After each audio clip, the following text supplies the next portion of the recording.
नमस्कार, प्रणाम। भारत के लाल में आज आपका स्वागत है।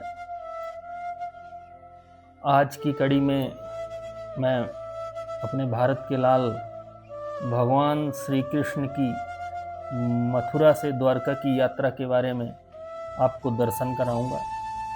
भगवान श्री कृष्ण ने जब कंस का वध किया, उसके उपरांत भगवान श्री कृष्ण मथुरा में राज सिंहासन में स्थापित हुए और राज्य को सुचारू रूप से चलाने लगे। लेकिन पुराने राजा कंस के ससुर जरासंध, उसको अपनी बेटी का विधवा होना देखा नहीं गया और उसने द्वेषवश भगवान श्री कृष्ण और भगवान बलराम को मारने की योजना बनाई। तो उसने उनके ऊपर युद्ध थोपा। एक बार नहीं, 2 बार नहीं, 5 बार नहीं, 10 बार नहीं, लगातार 17 बार उसने आक्रमण किया और 17हों आक्रमण में भगवान श्री कृष्ण और भगवान श्री बलराम ने उसको लगातार हराया। परंतु हर लड़ाई में आपको पता है कि कुछ न कुछ हानि होती है। युद्ध कभी भी किसी भी व्यक्ति को सुख नहीं देता है। जिस तरह आपने अभी हाल फिलहाल में विश्व स्तरीय युद्ध देखे होंगे जो ईरान और यूएस के बीच में चालू है। इसमें पूरा वर्ल्ड त्राही त्राही कर रहा है। तो हम कहानी पे आते हैं। तो भगवान श्री कृष्ण हर बार यही सोचते थे कि जितनी बार मैं युद्ध करता हूँ मैं जीत तो जाता हूँ, लेकिन मेरे कुछ सैनिक, मेरी प्रजा वो खुश नहीं रहती है। हर समय ये चिंता बनी रहती थी कि कब जरासंध अचानक से हमला कर देगा। उसी समय एक विदेशी आक्रांता काल यवन, जिसको कालनेमी का अवतार भी कहते थे, अवतार कहें या दूसरा जन्म कहें, तो उसने जरासंध के साथ मिलकर 3 करोड़ की सेना लेके भगवान श्री कृष्ण पे हमला किया। और हमला करने का उसका उद्देश्य भी ये था कि वह भगवान श्री कृष्ण से भी बड़ा योद्धा बनना चाहता था। नारद जी से उसने पूछा कि भाई मैं सबसे बड़ा योद्धा हूँ कि नहीं इस पृथ्वी का। तो उन्होंने कहा अगर तुमने कृष्ण को हरा दिया तो तुम सबसे बड़े योद्धा कहलाओगे। हालांकि नारद जी को ये पता था कि होना क्या है। तो उस युद्ध की कहानी ऐसी थी कि उस युद्ध में 3 करोड़ की सेना लेके स्वयं काल यवन आया था। उसके बाद जरासंध अपनी सारी सेनाएं लेके आया हुआ था और भगवान श्री कृष्ण अपनी प्रजा और अपनी सेना के साथ में पहुंचे। और भगवान श्री कृष्ण उस युद्ध में निहत्थे पहुंचे और उसमें उन्होंने युद्ध नहीं किया। काल यवन को ललकार कर और उन्होंने भागना चालू कर दिया। और भागना उन्होंने मथुरा से राजस्थान होते हुए और गुजरात की तरफ भागने लगे वो। और जब वो भागने लगे तो काल यवन उनका पीछा करने लगा। काल यवन उनको ललकार रहा था कि रुक। वो बोल रहे थे कि आजा आगे चल के युद्ध करते हैं, वहाँ मिलते हैं। और भागते भागते भागते जूनागढ़ में गिरिनार पर्वत की गुफाओं पे वो घुस गए। साथ में काल यवन भी उनका पीछा करते हुए घुसा। जब वो जूनागढ़ के गिरनार पर्वत की गुफाओं में घुसते हैं तो वहाँ पे राजा मुचुकुंद सतयुग में भगवान और राक्षसों का देवासुर संग्राम में बहुत बड़े योद्धा थे। और इन्होंने देवों की तरफ से कईयों वर्षों तक युद्ध किया, कईयों राक्षसों का संहार किया। इससे प्रसन्न होकर देवताओं के राजा इंद्र ने बोला कि बताइए मुचुकुंद, आपको हमसे क्या चाहिए। तो उन्होंने कहा कि मैं बहुत थक गया हूँ भगवान, मुझे आराम करने की व्यवस्था प्रदान करें। तो उन्होंने वही आशीर्वाद दिया और फिर उन्होंने कहा कि जाओ तुम आराम करो। 2 युग तक वो सोते रहे। और जब वो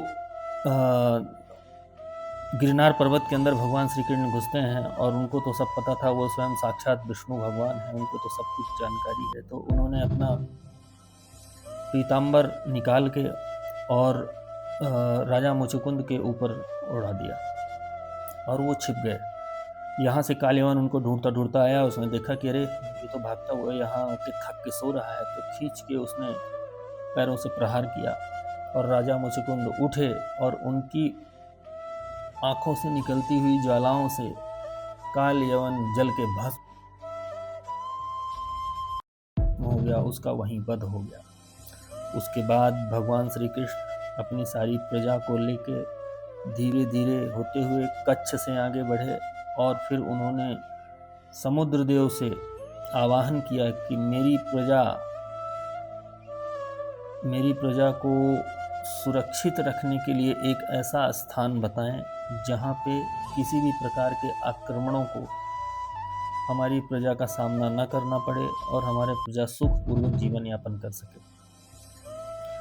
उस समुद्र के बीच में एक छोटा सा स्थान दिया। भगवान श्री कृष्ण ने भगवान विश्वकर्मा का आवाहन किया और एक रात में पूरा का पूरा महल तैयार हो गया, जिसमें स्वयं देव माया चारों तरफ से उस महल की रक्षा किया करती थी और उसमें हर प्रकार की सुख सुविधाएं उपलब्ध थी। आज भी हमारे पुरातत्व विभाग ने अभी हाल फिलहाल में द्वारका की खोज करी है। इसका सीधा सा मतलब है कि हम जो ये कहानी बता रहे हैं यह कोई किंवदंती नहीं, यह हकीकत है। और हकीकत का सामना अभी अभी हमारे माननीय प्रधानमंत्री ने वहाँ पे जाके और गोताखोरों की मदद से भगवान श्री कृष्ण की द्वारका का दर्शन भी किया है। तो मेरा उद्देश्य आपको एक छोटी सी कहानी बताने का ये था कि मैं वो अपनी जानकारी धीरे धीरे शेयर कर रहा हूँ।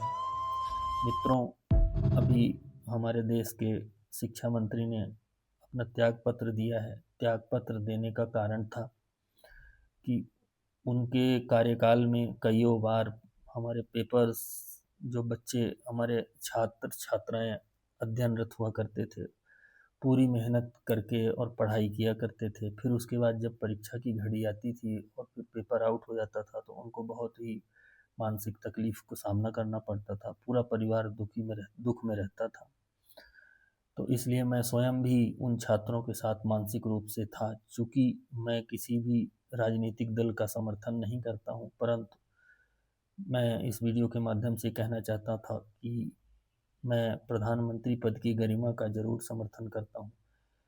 वहाँ पे छात्र पहुँचे और आंदोलन किया, वो बहुत अच्छा था, बहुत सम्मानीय था। हमको भी उनके प्रति गहरा लगाव था और मैं भी उस पे ध्यान से उस आंदोलन को देख रहा था, सुन रहा था। लेकिन उन्हीं में से कुछ ऐसे असामाजिक असामाजिक तत्व थे जिन्होंने माननीय प्रधानमंत्री के लिए अपशब्दों का उपयोग किया। वो अपशब्द जिनको हम और आप दैनिक जीवन में यूज करना भी उचित नहीं समझते हैं। तो मैं ऐसे असामाजिक तत्वों का बिल्कुल पुरजोर विरोध करता हूँ और उनके खिलाफ कड़ी से कड़ी कार्रवाई होनी चाहिए। विरोध करना एक अलग बात है, लेकिन किसी को भी व्यक्तिगत रूप से अपमानित करना और उनको अभद्र और अपशब्द कहना, ये तो न्यायपूर्ण नहीं है। और मैं मानसिक रूप से छात्रों के साथ था, परंतु उन असामाजिक तत्वों के कारण मेरा अब पूर्णतः मन अपने समाज में जो इस तरह के असामाजिक लोग हैं उनके खिलाफ है। तो आज की ये कहानी मैंने आपको भगवान श्री कृष्ण की मथुरा से और द्वारका की यात्रा बताई। हालांकि डिटेल में नहीं गए हैं हम, संक्षिप्त में बताई। तो बताइएगा आपको कैसी लगी। बहुत बहुत धन्यवाद, प्रणाम, नमस्कार। आपको ऐसे ही एक छोटी छोटी कहानियाँ लेके हम आते रहेंगे। आप हमारा समर्थन करें, लाइक करें, सब्सक्राइब करें और हमारे साथ जुड़े रहें। हमारा उत्साहवर्धन होता रहेगा। धन्यवाद।